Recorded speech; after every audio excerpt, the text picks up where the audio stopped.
Hello, welcome to my first and last podcast about the dispute currently happening in the South China Sea.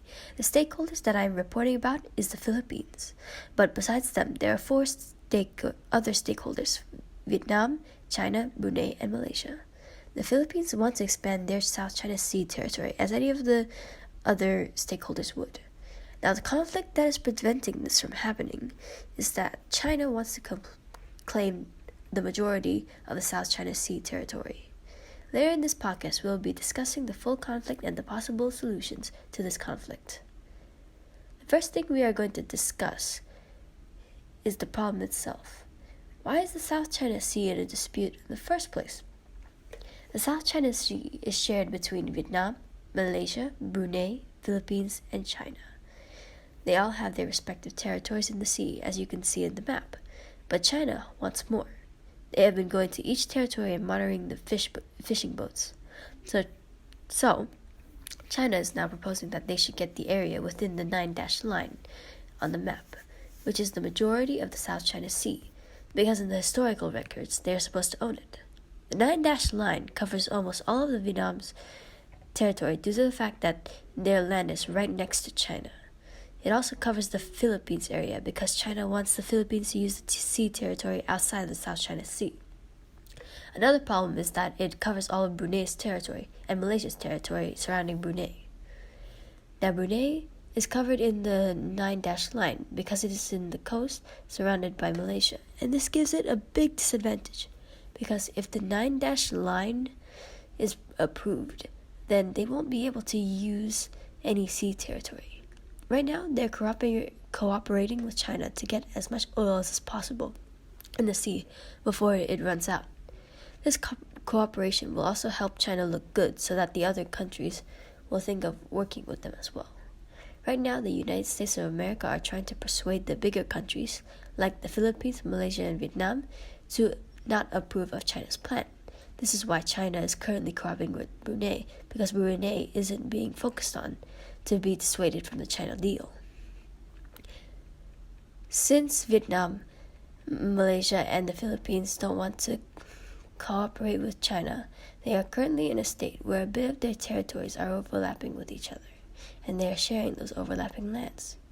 They are still sharing them, but they also want their own independent lands, and that is why this is also one of the territorial problems.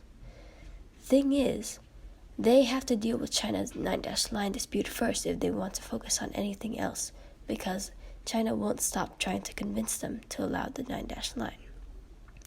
Now, the solutions online were hard to find, so I resorted to making my own solutions, because even though there might be solutions online, they were difficult to find. Currently, the issue between the dispute of lands within the South China Sea is growing bigger and bigger every moment. The most logical and most fair way to distribute the lands is to keep it just as it was, because if any of the countries above lose their land due to some historical sighting that China had, the entire world would be covered in Chinese territory. Heck, if every nation in the world used their own resources about their ancestors owning the land, the entire world would be thrown into chaos. As I said earlier, every stakeholder does not want to give their land to China, so the best resolution to this dispute is that China reaches out to the countries that own the land that China wants and gives them benefits for giving their land to China. These benefits could help the other stakeholders' economy and resources since they will be cooperating with China, like how Brunei is currently doing so. Some examples of benefits could be expanded land on which countries like Brunei and Malaysia could gather resources from, or Vietnam and Philippines getting more of the Spratly Islands. The last solution to this dispute would be to directly listen to America and not follow China's deal. The benefits for all the stakeholders would be increasing their relationship with America, but they will also lose their relationship with China. Going against China could also lead to an economic war due to the fact that many things are made in China, and without China's factories, China will resort to other countries. So Vietnam, Philippines, Brunei, and Malaysia will have to look for other either each other or others for their product manufacturing. This might even throw more problems at the China and America dispute over products and tie these two conflicts together.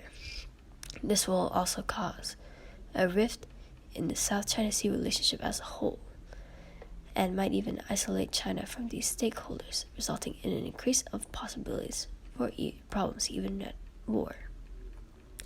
And that is the end of my podcast. I hope you enjoyed.